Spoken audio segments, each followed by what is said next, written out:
ሰላም ውድ ቻናላችን ቤተሰቦች እንኳን ወደ ቻናላችን በሰላም መጡ። ዛሬ እንግዲህ ደግሞ የምናየው ስለ አሉሚኒየም ነው የሚሆነው። አሉሚኒየም ስራ ለመጀመር ፍላጎት ካላችሁ ወይም ህንጻችሁን እያሰራችሁ የአሉሚኒየም ስራ ላይ ከደረሳችሁ ይህ ቪዲዮ እስከ መጨረሻው ማየት በጣም ይጠቅማችኋል። እንግዲህ በዚህ ቪዲዮ ውስጥ አሉሚኒየም ምንድነው፣ ለምን ከሌሎች ነገሮች ተመራጭ ሆነ፣ የት ቦታ ላይ አሉሚኒየምን እንጠቀመዋለን፣ ጥራት ያለው አሉሚኒየም እንዴት መለየት እንችላለን፣ ስራ ከመስጠታችን በፊት ማወቅ ያለብን ደግሞ ዋና ዋና ነጥቦች የሚሉትን በዚህ ቪዲዮ እናያለን። እስከ መጨረሻ ተከታተሉ። ላይክ እና ሰብስክራይብ በማድረግ ጀምሩ። በብዙ ታተርፉበታላችሁ። ወደ ፕሮግራማችን እንሄዳለን። እንግዲህ አሉሚኒየም ብዙ ነገሮች ይሰሩበታል። የማብሰያ እቃዎች፣ እንደዚሁም የመጠጥ እቃዎች፣ ጣሳዎች፣ መኪናዎች እንደዚህ ብዙ ነገር ይሰራበታል። ዛሬ ግን በዚህ ቪዲዮ የምናየው ህንፃ ላይ የምንጠቀመውን አሉሚኒየም ማለትም ለበር፣ ለመስኮት እንደዚሁ ለፓርቲሽን የምንጠቀምበትን አሉሚኒየም ነው። ስለዚህ እስከ መጨረሻ አብራችሁን ቆዩ። ብዙ ታተርፋላችሁ ብለን ተስፋ እናደርጋለን።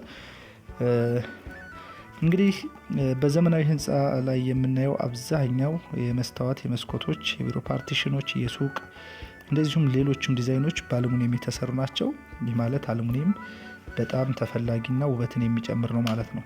ስለዚህ በአሉሚኒየም የሚሰሩ ብዙ ቤቶች አሉ። ከነዚህ ውስጥ እንግዲህ አሉሚኒየም የት እንጠቀማለን የሚለው ለመስኮት ስራ፣ ለበር ስራ፣ ለሆቴል በሮች፣ የመስታወት ፓርቲሽኖችን፣ ቢሮዎችን ለመከፋፈል እነሱን እንጠቀምበታለን። ሱቆችን፣ የንግድ ቦታዎችን ለማሳመር ይጠቅማል።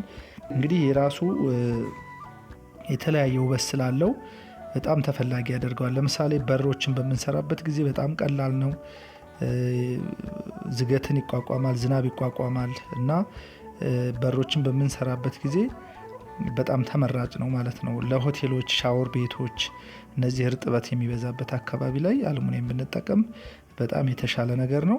ፓርቲሽኖችን ደግሞ በአሉሚኒየም በምንከፋፈልበት ጊዜ አንደኛ ፓርቲሽኑን፣ ቢሮዎቹን ዘመናዊ ያደርጋቸዋል። ሁለተኛ ያሰፋዋል ማለት ነው። ቤቱን ሰፊ እንዲሆን ያደርገዋል።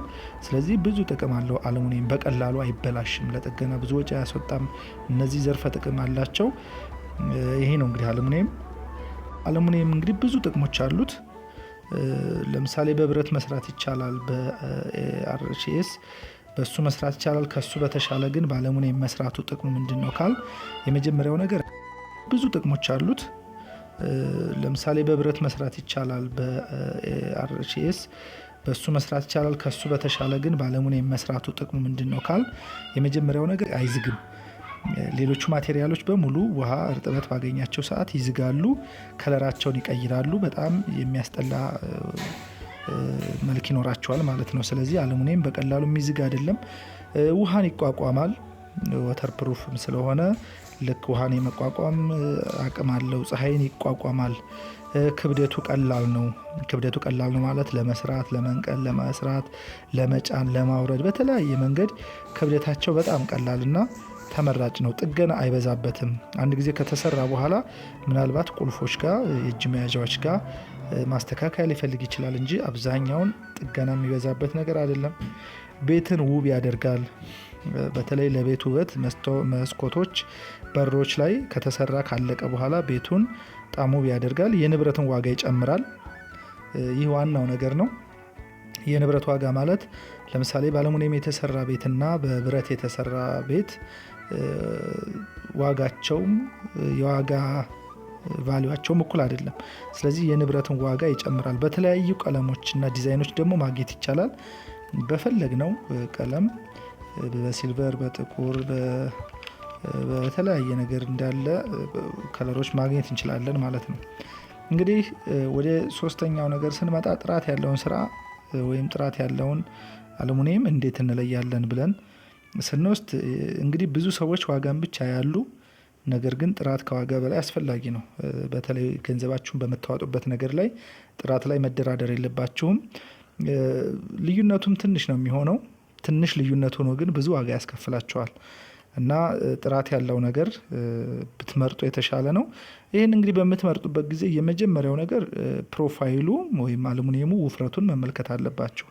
ቲክነሱ ምን ያክል ነው የሚለው ጥንካሬው ቲክነሱ ላይ የተመሰረተ ስለሆነ ማለት ነው።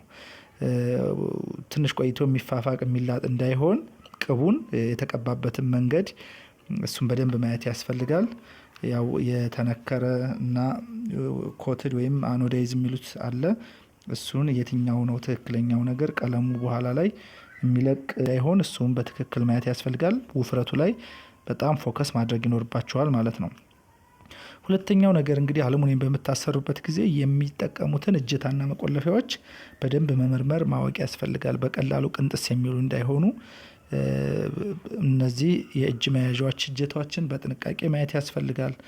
ሁለተኛ እቃውን ከመግዛታችሁ በፊት የቀድሞ ስራዎቻቸውን መመልከት ይኖርባቸዋል። የቀድሞ ስራዎቻቸውን ማለት ከዚህ በፊት ተሰርተው ያለቁትን አንዳንዱ ፕሮፋይል አሁን በትክክል የሚገጥም የማይገጥም አለ። መስታወት ሲገባ የማያስቸግር፣ ረበር ሲገባ የማያስቸግር፣ ጎሚኒው ሲገባ የሚያስቸግር ብዙ ፕሮፋይሎች አሉ። ስለዚህ ቀድሞ የተሰሩትን መመልከት ብትችሉ እሱ የተሻለ ነው። ከዛም በበለጠ ደግሞ ዋስትና ቢኖረው የበለጠ ጥሩ ነው ማለት ነው። እንግዲህ በአልሙኒየም ስራ ላይ ብዙ ጊዜ የተለመደ ስህተት አለ። ርካሽ ቁሳቁሶችን መግዛት ብዙ ዋጋ ያስከፍላል። ቅድም እንደነገርኳችሁ ርካሽ የሆኑ ቁሳቁሶችን መግዛት የበለጠ ዋጋ እንድታወጡ የበለጠ ወጪ እንድታወጡ በኋላ ላይ ያደርጓቸዋል። ይህን ጥንቃቄ ማድረግ ይኖርባቸዋል ማለት ነው። ሁለተኛው ነገር ልምድ የሌለው ባለሙያ መቅጠር አይጠበቅባችሁም። ይሄ ምናልባት የተሰሩ ስራዎችን ብትችሉ በአካል ማየት ይኖርባችኋል። ካልቻላችሁ ደግሞ በፎቶም በተለያየ ነገር በቪዲዮ የተሰሩትን ስራዎች በትክክል መመርመር አለባችሁ። የሰራውን ባለሙያው ሌላ ቦታ የሰራውን ማረጋገጫ ማግኘት አለባችሁ። ትክክለኛ የሆነ መለኪያ መውሰድ ያለባችሁ። ስለዚህ እሱ ላይ ትኩረት ማድረግ ይኖርባችኋል። ይሄ አብዛኛው ሰው የሚሳሳተው የረከሰ ነገር ነው የሚገዛው።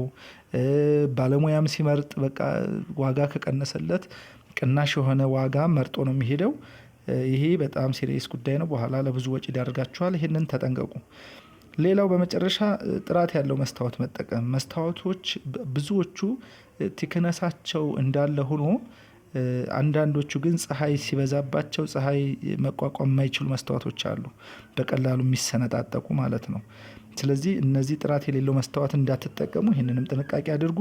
ዋጋውን ብቻ አይደለም ማየት ያለባችሁ፣ ቲክነሱም እንደዚሁ ቫልዩ አለው። ግን ከቲክነሱም በላይ የጥራታቸው የመስታወታቸው አሰራር በትክክል ማየት ይኖርባቸዋል። ይህንን ካላደረጋችሁ፣ ጥንቃቄ ካላደረጋችሁ በኋላ ተጨማሪ ወጪ ላይ እንዳትወርቁ ማለት ነው። እንግዲህ ከዚህ በላይ እንደተመለከትነው የአልሙኒየም ስራ ለቤትም ሆነ ለንግድ ህንጻዎች በጣም ጠቃሚ ነው እና ተመራጭ ነው። ዘላቂነት ውበት አለው። ጥንካሬ እና አነስተኛ የጥገና ወጪ የሚፈልግ ስለሆነ በጣም ጥሩ ነው። የተሻለ አማራጭ ነው ማለት ነው። አዲስ ነገር አግኝተንበታል፣ ተምረንበታል ብላችሁ ካሰባችሁ ላይክ አድርጉ፣ ለጓደኞቻችሁ ያጋሩ። እንዲሁም ስለ አልሙኒየም ሌሎች የፊኒሽንግ ስራዎች፣ የኮንስትራክሽን ግብአቶችን ከእሱ ጋር የተያዘ የቤት ዲዛይን ግንባታ ምክሮችን የተያዙ ነገሮችን ቪዲዮችን ለማየት ቻናላችን ሰብስክራይብ ማድረግ አይርሱ። አስተያየቶቻችሁን በኮመንት ያስቀምጡልን። በሚቀጥለው ቪዲዮ እስከምንገናኝ አመሰግናለሁኝ። መልካም ጊዜ